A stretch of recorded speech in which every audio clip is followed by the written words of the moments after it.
उसमें गोश्त तो हमें ऐसे तबरुक के तौर पे मिलेगा, हमारे घर में भी कुर्बानियाँ होंगी, सारों के घर में तो वो फ्रीज़र की नज़र हो जाएगा और पूरा 2-3 महीना टिका के लोग उसको खाएंगे और जिन लोगों को बांटेंगे वो भी। तो मैं आपको बता रही हूँ कि कुछ ऐसे भी लोग होते हैं जिनको सब्ज़ियाँ या दालें पसंद ही नहीं होती हैं, वो पसंद ही गोश्त करते हैं, बीफ, मटन या चिकन, इस तरह की चीज़ें ज़्यादा शौक़ से खाते हैं। वैसे तो इसके बड़े फ़ायदे भी हैं, जैसे हाई इन प्रोटीन है, ठीक है, rich in iron, B12, zinc और बाकी और न्यूट्रिएंट्स जो हैं इसके अंदर बहुत ज़्यादा पाए जाते हैं। लोअर इन फैट एंड जो कोलेस्ट्रॉल जो है थोड़ा सा बढ़ा देता है। कुछ इस तरह की चीज़ें हैं, बीफ और मटन में ज़्यादा होता है। कुछ इसके साइड इफ़ेक्ट्स हैं जिसमें जो हम पूछेंगे आज, क्योंकि देखिए हम तो सिर्फ यही सुनते हैं गोश्त ज़्यादा खाता है इसको यूरिक एसिड हो गया, गोश्त ज़्यादा खाता है इसको कोलेस्ट्रॉल हो गया, क्योंकि सैचुरेटेड फ़ैट भी अगर हम इसको चर्बी के साथ खाते हैं तो उसके अंदर सैचुरेटेड फ़ैट भी होता है। तो अब हमें ये खा तो रहे हैं, किस तरीके से खा सकते हैं, हफ्ते में कितनी बार खा सकते हैं और किस तरीके से पका के खाएँ, क्या इसको सब्ज़ी के साथ पका के खाएँ या फिर इसको अगर हम निहारी की शक्ल में और कौरमी की शक्ल में और ईद आ रही है भुने गोश्त की शक्ल में खाते हैं तो क्या तब भी हमें नुकसान पहुँचा सकता है गोश्त। तो हमने आज इन सारी चीज़ों के ऊपर बात करनी है। स्टे ट्यून, मेरे पास मौजूद हैं समन। जी समन, क्या कहेंगी? अस्सलाम वालेकुम फ़िज़ा, कैसी हैं आप? ठीक है, अल्लाह का शुक्र है। अच्छा फ़िज़ा, आपने बड़ी अच्छी बात की कि हम अक्सर ये सुनते हैं अपने सर्कल में कि ये कहा जाता है कि आप अगर गोश्त खाएंगे तो आपका कोलेस्ट्रॉल इंक्रीज़ हो जाएगा, यूरिक एसिड हो जाएगा, फैटी लिवर हो जाएगा। सो गोश्त खाना बुरा नहीं है, गोश्त को एक्सेस में खाना या हमारे जो कुकिंग मेथड्स होते हैं या हम मिर्च मसालों में डाल देते हैं या हम डेली बेसिस पे खा रहे होते हैं, वो खाना जो है वो आपको प्रॉब्लम कर सकता है। अकेला गोश्त, मिर्च मसाले तो वैसे भी गोश्त में बहुत ज़्यादा खा लो तो ब्लोटिंग भी बहुत होती है ना। यस, और बेसिकली जो गोश्त है हमारा, जैसे अल्लाह ताला ने हर एक 5 मेन ग्रुप्स बनाए हैं। जो गोश्त है वो आपको प्रोटीन रिच तो है, वो आपको iron, vitamin B6, B12, zinc, ये तमाम चीज़ें देता है जो आपके मसल बिल्डअप के लिए, अगर आपको आयरन डेफिशिएंसी हो जाती है, एनीमिया हो जाता है तो उसको रिकवर करने में हेल्प आउट करता है। बट उसका पोर्शन कंट्रोल बहुत मैटर करता है कि आप कितने पोर्शन में ले रहे हैं, आप वीकली कैसे ले रहे हैं, और आप जो है अगर नाश्ता भी गोश्त से हो रहा है कि वो सीरी पाए और निहारी, अब जैसे ईद है तो हमारा नाश्ता भी उन चीज़ों से होता है, फिर दोपहर में भी, रात में भी हम वेजिटेबल्स तो खाना भूल ही जाते हैं बिल्कुल। तो एक अमाउंट में अगर आप खाएंगे तो आपको गोश्त प्रॉब्लम नहीं करेगा, बट अगर आप उसको एक्सेस अमाउंट में खाएंगे तो वो आपको अनहेल्दी फैट्स की तरफ लेकर जा सकता है। किसी इंसान को सब्जियां पसंद ही नहीं है, दाल नहीं खाता, तो वो खाने ही गोश्त चाहता है, तो फिर वो किस तरीके से खा सकता है? साथ कोई सैलड खा ले या कुछ कर ले, क्योंकि कुछ कहते हैं ना लोग कि अगर आप गोश्त के साथ अगर सैलड ले लें या कुछ सब्जी मिक्स कर लें तो आपको नुकसान नहीं होगा। इस पे क्या कहेंगे आप? अच्छा फ़िज़ा, बिल्कुल ऐसी है। अगर हम जितने भी हमारा मीट पोर्शन है इसके साथ अगर हम अपनी वेजिटेबल्स ऐड करते हैं तो फाइबर मिलता है। तो आप गोश्त अगर आपने लेना कितनी करें, कितनी आप अपनी जितनी भी डेली बेसिस पे हम सब्जियां खा रहे हैं 3 to 4 टाइम्स आपने वेजिटेबल्स ज़रूर इनटेक करना है, और 1 to 2 वंस और ट्वाइस अ वीक आप गोश्त ले सकते हैं। वो भी आप 2 से 3 जो उसके पीसेस होते हैं वो आप ले सकते हैं। जो आपके पाम साइज़ का एक होता है एक आउंस, वो आप लेते हैं 2 से 3 बार हफ्ते में, जो नॉर्मल बनता है। बट अगर आपको कोलेस्ट्रॉल एक हफ्ते में वंस और ट्वाइस अ वीक गोश्त, और वो सब्जियों में उसके साथ ऐड करके 2 बोटियों से क्या होगा? और तो आलू गोश्त चावल खाने जाती हूँ तो 4-5 बोटियाँ तो खा जाती हूँ, वो भी नली के साथ। आप तो कह रही हैं मैं क्या करूँगी फिर? ऐसी बात है। और बाकी क्या करेंगे?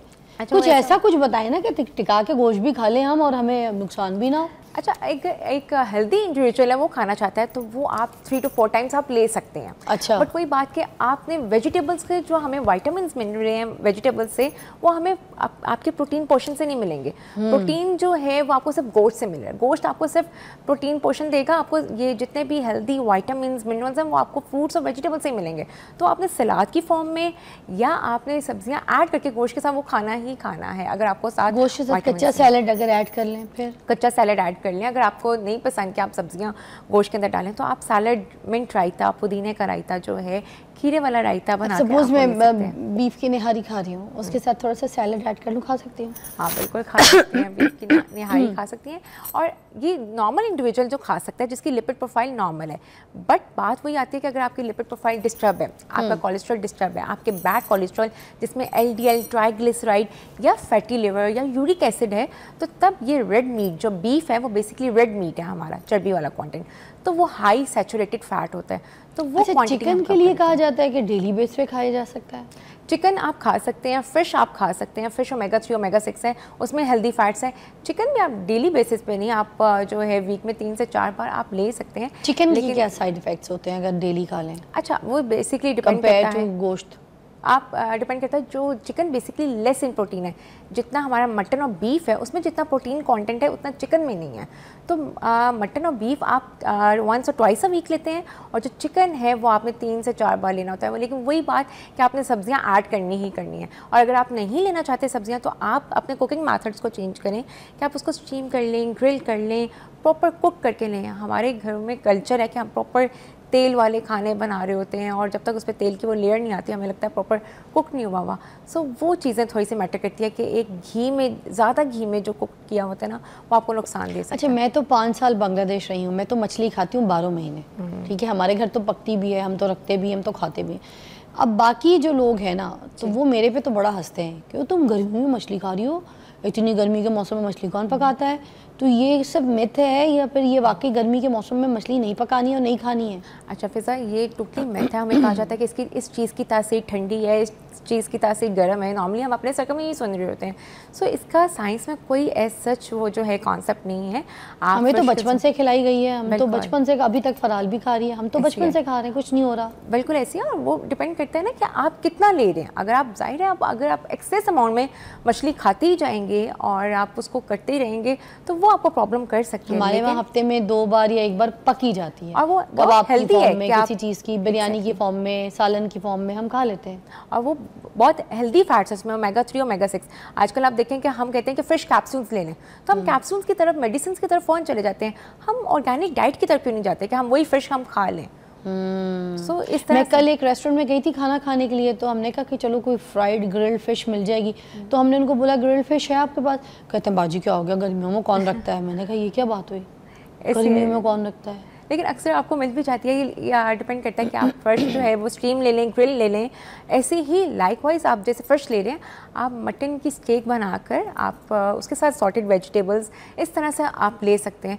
कोई भी चीज़ आई गेस मुझे लगता है कि वो अल्लाह ताला ने अगर कोई बनाई है तो उसमें शिफा ही है। अच्छा, अब बकरीद में गोश्त कटेगा, वो सब कुछ पीसेस बनेंगे, उसकी सफाई होगी, बाटा भी जाएगा, रखा भी जाएगा, ठीक है, उस गोश्त के हिस्से में बनेंगे। अब उसमें कलेजी भी आती है बीच में, तो ये जो कलेजी है ये किस हद तक खा सकते हैं, कितनी खा सकते हैं? क्या कलेजी में भी कोई चीज़ डाल के खानी है, उसको भी सैलड के साथ खानी है, ये रूखी खा सकते हैं? खून बनाने में तो बड़ी मदद करती है, और ये बहुत, जब भी आयरन बहुत कोई पेशेंट्स आते हैं जिनको लो एनीमिक होते हैं, उनको एज अ डाइटिशियन हम ये रिकमेंड करते हैं कि आप कलेजी जो है उसको या तो वैसे भून के खा लें या वैसे उसके पीसेस खा लें, या बच्चे नहीं खाते तो आप उसको बिल्कुल उसको पीस के उसका कीमा बना के बच्चों को किसी फॉर्म में भी दे दें तो वो खाएं, उनकी बॉडी में जाए। तो कलेजी बहुत हेल्दी है, और हमारे यहाँ पे तो एक कल्चर है कि हम बचपन से देखते आ रहे हैं, सुन्नत भी है कि सुबह नाश्ता ही हमारे कलेजी से हो रहा होता है, तो वो आप खा सकते हैं, उसका कोई ऐसा साइड इफ़ेक्ट नहीं है। लेकिन प्रॉब्लम तब आती है जब हमारा नाश्ता कलेजी भी है, सिरी पाई भी है, हलवा पूरी भी है, डिफरेंट पकवान वो हो रहे होते हैं, नाश्ते हम इससे कर रहे होते हैं, फिर दोपहर में भी हमारा गोश्त, रात में भी डिफरेंट वो हमारे बुफ़े और गैदरिंग्स और वो सब कुछ। तो जो हमने पूरा साल अपना वेट मेंटेन किया होता है, अपनी लिपिड प्रोफाइल्स, अपने लैब्स हमने मेंटेन किए होते हैं, वो इन 3-4 दिनों में इतना वो ओवर कंज्यूम करके गोश्त वो इंडाइजेशन। ये बता दें